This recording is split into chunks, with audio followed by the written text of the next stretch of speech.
You found it. Your home for the best content on your favorite team, the Fighting Tigers of LSU. Do us a favor, subscribe to the channel, leave your comments below, and be sure to smash that like button.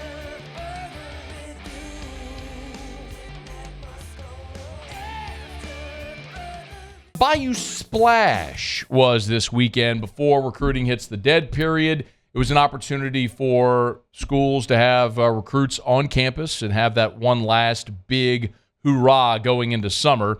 And it was a really significant weekend for LSU. Some big-time prospects were on campus, and they did end up landing 2 commitments out of the weekend, and both of them on the offensive line. We'll start with the out-of-state player. First was Ori Williams. So this is a big commit, pun very much intended.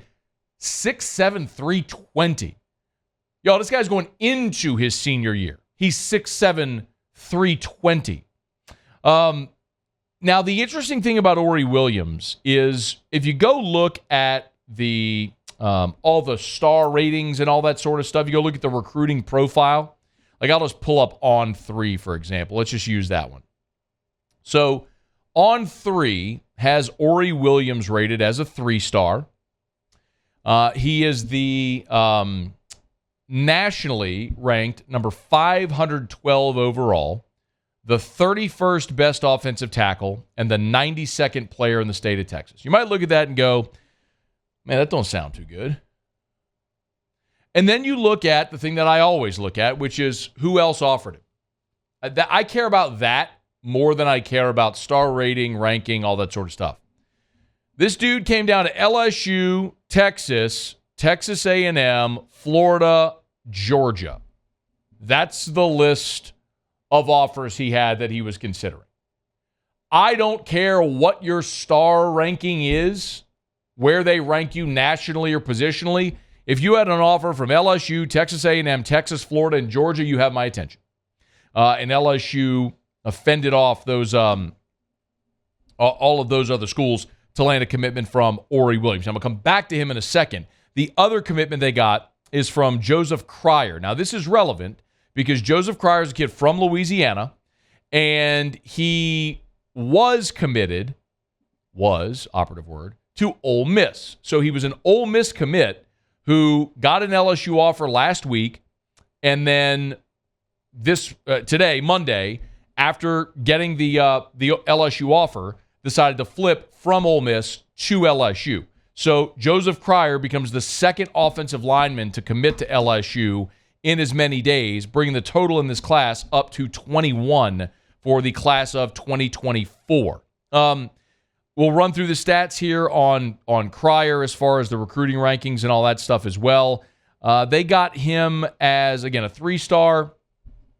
He is the nationally ranked number 1,008 overall, the 83rd best interior offensive lineman and the 33rd best player in the state of Louisiana. So, again, not a gigantic national prospect when you look at the recruiting rankings and all that stuff, but his offers were LSU, Ole Miss, Oklahoma, Nebraska, Michigan State. So a whole bunch of Power 5 teams were in the mix for this guy. And he's a player from the state of Louisiana. Now, I think sometimes when we talk about recruiting, and look, you listen to this show, you've listened to me for any length of time, you know I am not the recruiting guy. I'm not the guru. I'm not the guy that's calling recruits and on the phone and knows what the staff is thinking and who they like, and if this guy's leaning here, I'm basically going to react to stuff when it comes out. If you want recruiting breaking news, I'm not your guy. I've always been very forthright with that.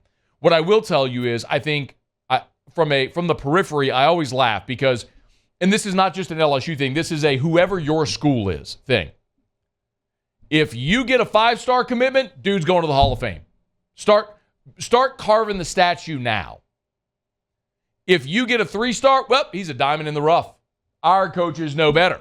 Everyone else passed, and they're stupid. If the other program gets a 5-star, your rival gets a 5-star, he's overrated. If your rival gets a 3-star, it's, man, they stink. All they can get are 3 stars. So I understand that you're always going to frame it through whatever lens that you're looking in, and that's your prerogative. That's any fan base's prerogative. It's how things often go. What I tend to look at is who else offered this player, and did you sign 25, or now it can be more than 25, really good players at positions of need? And then also, what is that coaching staff's track record? And that, for me, especially with the offensive line and Brian Kelly, always gets me excited when they get commitments from offensive line. When I look at Brian Kelly, we've talked about this, y'all. The two positions, you've heard me say it ad nauseum, the two positions that Brian Kelly has pumped into the NFL draft more than any other are tight end and offensive line. When you look at the offensive line, it's not just guys going into the draft. It's like dudes. Zach Martin, Ronnie Stanley, Quentin Nelson, Mike McGlinchey, dudes. And now you look at a year ago, and he gets Will Campbell and Emory Jones, who are starting as freshmen. We saw guys like Charles Turner take a big leap forward. Marlon Martinez. You brought in a transfer in Miles Frazier, who became a starter for you by the end of the season. Yeah, like Brian Kelly knows what skill set he is looking for. He knows what body type, what body style, what skill set, where they're going to fit on the line, how to build depth and mix and match. And so whenever I see LSU take a commitment from a couple of 3-stars on the offensive line, it's probably not going to get you as excited as when they get Will Campbell or they get Lance Hurd, and I understand why. Those are dudes from Louisiana who are 5 stars at the top of the rankings in the country at their position. But ultimately, the question is, do you trust Brian Kelly and Brad Davis to evaluate this talent, to get it on campus and develop it? And you can see a very, very clear image, a very clear picture of what LSU is doing as it's building depth on the offensive line, because it's not just about getting guys in that are going to be plug the gap guys. It's going to be guys that you are going to be able to build and develop through this program.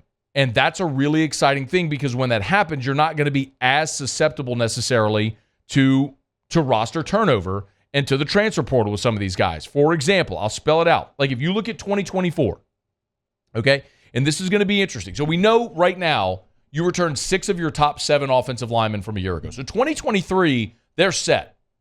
You got 5 starters plus Marlon Martinez. That's 6. You add Lance Hurd to that. That's 7. Mason Lunsford, the Maryland transfer, that's 8. Like, you feel good about your group this year. Really good about it.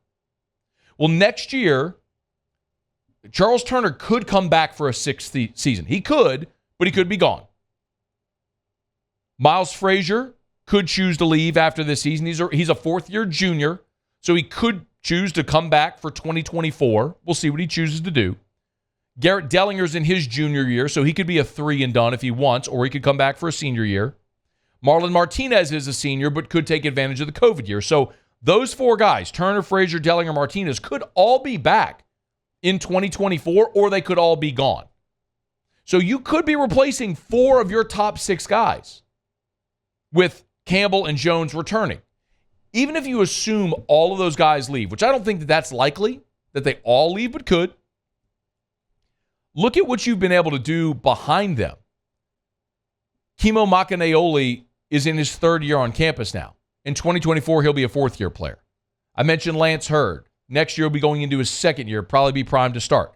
Paul Mabinga is a guy that you brought in, 6'5", 305. They want him to grow into that body, a project. Same with Bo Bordelon, who you brought in from New Orleans, was a guy you knew was going to be a project and grow into his frame.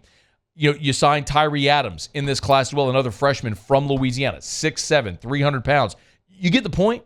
Like, they've gotten a lot of guys that they say, all right, you're not the 5-star that's ready to play today, but that frame and skill set, I can develop you that by the time you're in year 3 and 4, you're an all-SEC caliber player. And because you have ties to Louisiana like Bo Bordelon does, you're more likely going to stay and grow and develop. Like, I mean, the kid we just talked about who committed today.